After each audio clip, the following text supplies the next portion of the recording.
সময় দিতে হবে ইলম অর্জনের জন্য।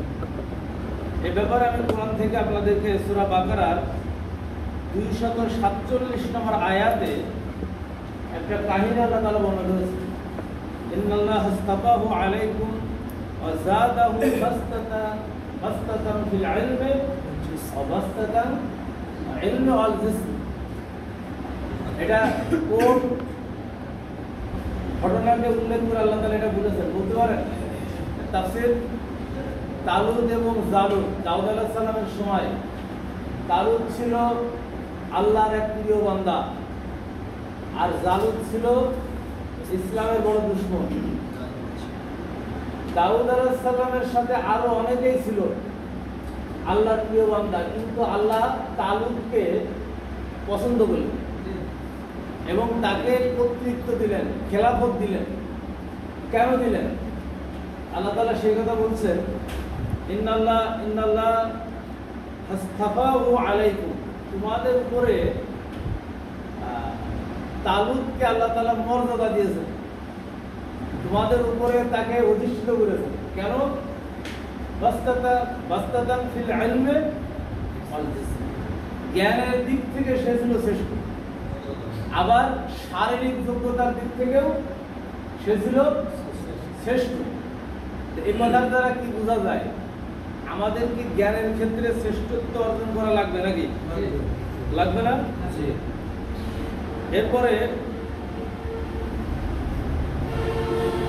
ইয়ারফাউল্লাহুল্লাযীনা আমানু মিনকুম ওয়াল্লাযীনা উতুল ইলমা দারাজা। আল্লাহ তাআলা বলছেন, যারা ঈমান এনেছে তোমাদের মধ্য থেকে তাদেরকে আল্লাহ মর্যাদা বাড়িয়ে দিয়েছেন এবং তাদেরকে আল্লাহ তাআলা ইলম দিয়ে, ইলমের মাধ্যমে তাদেরকে মর্যাদা কি করেছেন? বাড়িয়ে দিয়েছেন। এটা দ্বারা বোঝা যায় যে আমরা যারা এই জায়গায় দায়িত্ব পালন করি, আমাদের ইলম চর্চাটা বাড়াতে হবে। মসজিদের মেম্বারে দাঁড়িয়ে বসে যখন কথা বলার সুযোগ হয়, দালিলিক কথা বলতে হবে, দলিল ভিত্তিক কথা বলতে হবে, তাহলে এটার দ্বারা মানুষ উপকৃত হবে। আপনি গল্প বলে 1 ঘন্টার সময় কাটাতে পারেন, তাতে লাভ কি হবে? কোনো লাভ হবে না। এটা আল্লাহ তাআলা সূরা মুজাদালার মধ্যে, মুজাদালার 11 নম্বর আয়াতে কথা আল্লাহ তাআলা বলেছেন। এরপরে সূরা জুমারের 9 নম্বর আয়াতে আল্লাহ তাআলা সেম কথা বলেছেন, কুল হাল ইয়াস্তাবিল্লাযীনা ইয়ালামুনা ওয়াল্লাযীনা লা ইয়ালামুন। যারা জানে আর যারা জানে না, এই উভয় কি সমান হতে পারে? না। আল্লাহ কষ্ট করছে। তাহলে আমাদেরকে জ্ঞানের ক্ষেত্রে শ্রেষ্ঠত্ব অর্জন করতে হবে, আল্লাহ বলে দিয়েছে। পারা যাবে ইনশাআল্লাহ? ইনশাআল্লাহ। একটা মুসনাদ আহমদের একটা হাদিস আপনাদের শোনাই। এই হাদিসটাও আমাদের এই ক্ষেত্রে প্রযোজ্য। মানহুমানে লা ইয়াশবাআনে, মানহুম ফি ইলমি লা ইয়াশবাউ ওয়া মানহুম ফি দুনিয়া লা ইয়াশবাউ। দুই শ্রেণীর মানুষ আছে যাদেরকে কখনো পরিতৃপ্ত করা যাবে না। এক শ্রেণী হচ্ছে যারা ইলম অর্জনকারী, ইলম অর্জনের ক্ষেত্রে তাদেরকে কখনো ক্ষুধা মেটানো যাবে না। আর এক শ্রেণী দুনিয়া লোভী, দুনিয়া উপার্জনকারী, দুনিয়া উপার্জনের ক্ষেত্রেও তাদেরকেও কখনো ক্ষুধা মেটানো যাবে না। তাহলে আলেমদের দায়িত্ব কি হবে? জ্ঞান অর্জন করা। জ্ঞান অর্জনের ক্ষেত্রে ক্ষুধা মেটবে না। একটা হাদিস পড়বেন, মুখস্থ করা, আরেকটা মুখস্থ করার বাসনা তৈরি হবে, এর জন্য ছুটতে হবে। এটা হচ্ছে জ্ঞান অর্জনের ক্ষেত্রে শ্রেষ্ঠত্ব অর্জন করতে হবে। 2 নম্বর হচ্ছে কোরআন হাদিসের জ্ঞানটা সর্বপ্রথম গুরুত্ব দিতে হবে। কোরআন এবং হাদিসের জ্ঞান। আমরা কোরআন হাদিস বলি না, আমার নানান গল্প গুজব করে আমরা সময় কাটিয়ে দিই। কিন্তু কোরআন কি বলছে শোনো।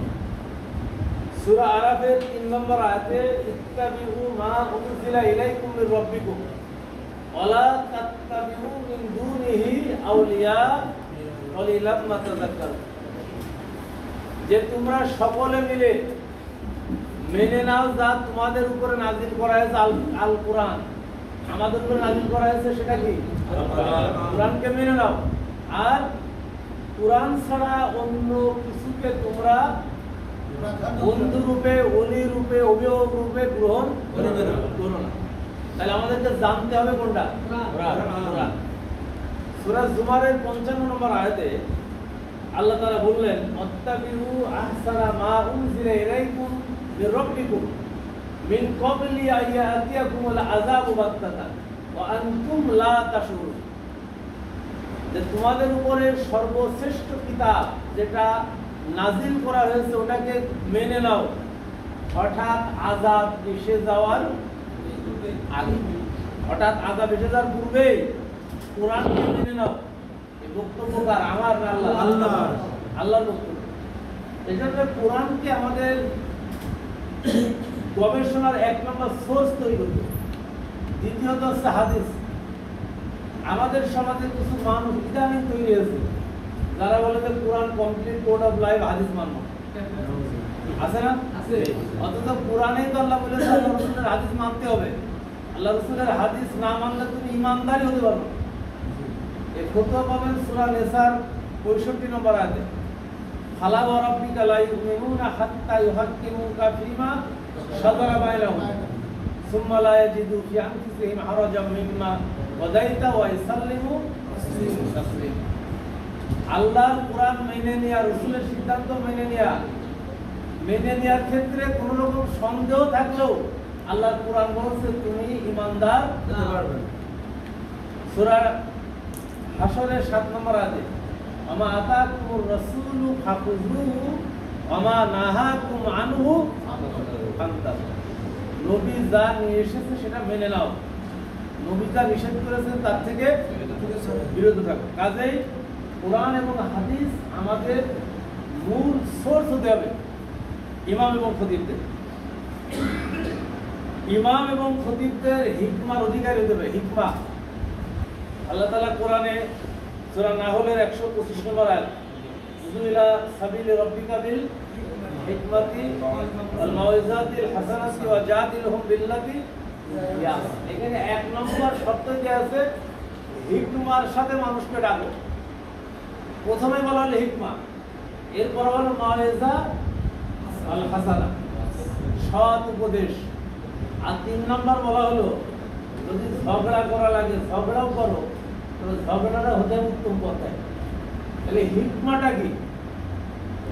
হিকমার ব্যাখ্যাটা পাওয়া যাবে সূরা নামলের 44 নম্বর আয়াতে। সূরা নামলের 44 নম্বর আয়াতে হিকমা অর্থ পরিবেশ পরিস্থিতির জ্ঞান, হিকমা অর্থ প্রযুক্তি, সায়েন্স, টেকনোলজি। একটু ফাঁকা ফাঁকা জায়গায় বসে পড়ে, একটু সরে আসেন। সায়েন্স টেকনোলজি থেকে শুরু করে নিয়ে যত প্রকার বৈজ্ঞানিক উপাদান আছে এগুলিকে কোরআনে হিকমা বলা হয়েছে। আপনারা সুলাইমান আলাইহিস সালামের কাহিনী জানেন তো? সুলাইমান আলাইহিস সালাম যখন এই পৃথিবীর রাজত্ব পেলেন তখন এই পৃথিবীতে একজন মহিলা রাজা ছিল, তার নাম কি? বিলকিস। এটা হাদিসের ভাষা, এটা কোরআনের ভাষা নাই। কোরআনে সাবার রানী বলা হয়েছে, এটা লম্বা ইতিহাস আছে। সাবার রানীকে যখন সুলাইমান আলাইহিস সালাম দাওয়াতের জন্য ডাক দিলেন, তার সিংহাসনে তাকে দাওয়াত দিলেন, রানী সিংহাসনে আসতে রাজি হলেন। সুলাইমান আলাইহিস সালাম কাজ দিয়ে ওই সময়, আজকে কত হাজার বছর আগে কথা চিন্তা করেন, কাজ দিয়ে তিনি বানালেন হচ্ছে পানির ফোয়ারা, পানির জলাশয়। কি দিয়ে বানালেন? কাজ দিয়ে পানির জলাশয় বানালেন। নামাজের সময় হয়ে গেছে, আমি যারা বসবেন ইনশাল্লাহ আমি পরবর্তীতে নামাজের পরে কিছু সময় বাকি পয়েন্টগুলো আলোচনা করব, যেগুলো যারা ইমাম খতিব আমাদের জন্য উপকার লাগবে ইনশাল্লাহ। আল্লাহ